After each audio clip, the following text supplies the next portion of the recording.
मी प्रशांत जनार्दन चव्हाण. मी वैशाली चव्हाण. मला एक 1 BHK आपल्या मुंबईमध्ये इकडे मला परवडेल ह्याच इथून आम्ही तो बघत होतो. आमचं असं स्वप्न होतं की माझा परिवार व्यवस्थित राहावा आणि त्यापेक्षाही एक लाईफस्टाईल थोडी अपग्रेड व्हावी. एकदंत आम्हाला ज्यावेळेस आम्ही इकडे बाकीचे प्रोजेक्ट बघत असताना त्यांचं आम्ही इकडे कट आउट बघितलं, म्हणजे त्यांचं प्रोजेक्टचं नाव बघितलं त्यांच्या साईटवरती. तर त्यावेळेस आम्ही इकडे चौकशी केली तर त्यांनी सांगितलं की जी दत्तजी बिल्डिंग आहे ती पण त्याच बिल्डरने बांधलेली आहे जी आता एकदंत ते बांधतात आहे. त्यांचं पायलिंगचं वर्क चालू असतानाच मी आलो होतो. त्यांचं उत्कृष्ट बांधकाम मी ज्यावेळेस बघितलं मग आम्ही जास्त विश्वास ठेवून त्यांच्यावरती तिकडे अप्रोच झालो. शिवाय कनेक्टिव्हिटी इथे खूप छान असल्या कारणाने आम्ही ह्या प्रोजेक्टला प्राधान्य दिलं. मला तर त्यांचा तो हॉलचा स्ट्रक्चर ज्यावेळेस बघितला, कार्पेट एरिया, मी इतका खुश झालो. आम्ही ज्यावेळी लेआउट बघितला त्यावेळेस मी त्यांना अक्षरशः विचारलं की तुम्ही एवढा मोठा कार्पेट देणार का?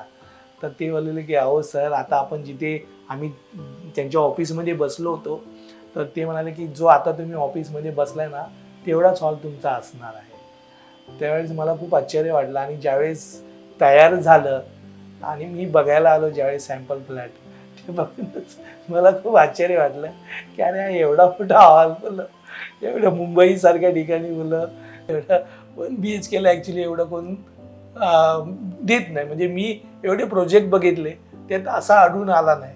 तर हा एकच प्रोजेक्ट असा आहे की त्याच्यात त्याने जवळजवळ 20 फुटाचा तो दिला. ते आम्हाला फार बरं वाटलं. म्हणजे असं वेस्टेज नाही, आम्हाला खूप तिथे काही करता येईल त्या हॉलमध्ये म्हणा किंवा बेडमध्ये म्हणा किंवा 2 आम्हाला बाथरूम जे दिलेले आहे की इतके उत्कृष्ट पद्धतीने त्याने हे करून दिले की आम्हाला कसली अडचण भासणार नाही. 1 BHK घेतलं एक फार चांगलं, म्हणजे 2 BHK सारखाच वाटतोय तो आम्हाला. आणि या सगळ्या गोष्टी मग आम्हाला हळूहळू कळत गेल्या की त्यांचं ते स्वतः चांगले उत्कृष्ट असे मोठे सिव्हिल इंजिनियर्स आहेत, त्याच्यामुळे त्यांना ह्या गोष्टीतली छान कौशल्य आहे. एक छोट्याशा बिल्डिंगमध्येही त्यांनी सगळ्या अम्युनिटीज बसतील असं सगळं केलेलं आहे. योगा एरिया आहे, जिम एरिया आहे. एक बिल्डिंगच्या बाहेर जाण्याची गरज नाही. इथल्या इथे सगळ्या फॅसिलिटी अवेलेबल आहेत. इवन हॉल म्हणा, एक छोटंसं फंक्शन पण जरी असेल तरी आपण इथल्या इथे अटेंड करू शकतो, मीन्स ऑर्गनाईज करू शकतो असं. तर आम्ही त्या गोष्टींनाही प्राधान्य दिलं की नाहीतर कसं होतं की एखादा प्रोग्राम ठरवायचा, इकडे जा तिकडे जा, हॉल घ्या वगैरे, तर तेच आपल्या इथे बिल्डिंगमध्येच फॅसिलिटी असल्या कारणाने छान वाटलं. मी पहिल्यांदाच जेव्हा एकदंतबद्दल ऐकलं होतं आणि त्यांचं कन्स्ट्रक्शन मी जेव्हा बघितलं, जी बाजूची बिल्डिंग ती इतकी सुपर आहे की मी बघूनच, कारण मी स्वतः इंजिनियर्स लोकांमध्ये राहतोय, म्हणजे माझ्या कंपनीमध्ये मी तिथे येऊन त्यांना सांगितलं पण होतं माझ्या मित्रांना.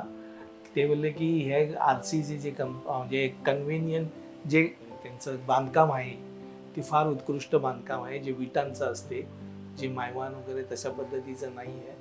ते विटांचं बांधकाम हे आपल्या मुंबईमध्ये क्वचितच काही बिल्डर्स आपल्याला करून देतात आणि उत्कृष्ट दर्जाचं असल्यामुळे बोलो हे एक इंजिनियरच त्याला समजू शकतो.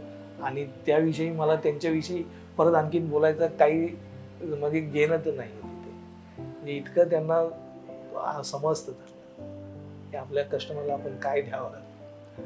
तर इतर आम्ही बरेच बांधकाम आम्ही बघितलं, पण हे बांधकाम आम्ही ज्यावेळी बघितलं ते बोललो की तेव्हा त्यांनी सांगितलं की हे जे कन्स्ट्रक्शन करणारे जे साहेब आहेत हेच स्वतः सिव्हिल इंजिनियर्स आहेत, त्यांना ह्याच्यामधली जास्त माहिती आहे.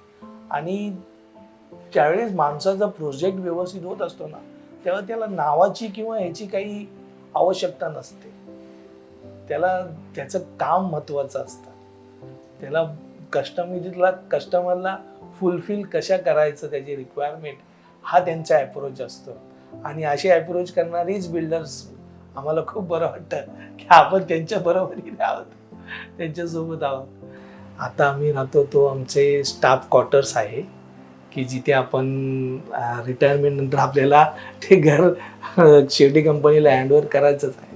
हो, आता जसं आम्ही राहत होतो एक मध्यमवर्गीय आहोत आम्ही, तसेच आम्ही राहत होतो. एक स्तर उंचावेल आमच्या राहणीमानाचं असं मला वाटतं आणि त्यासाठी खूप एक्सायटेड आहोत.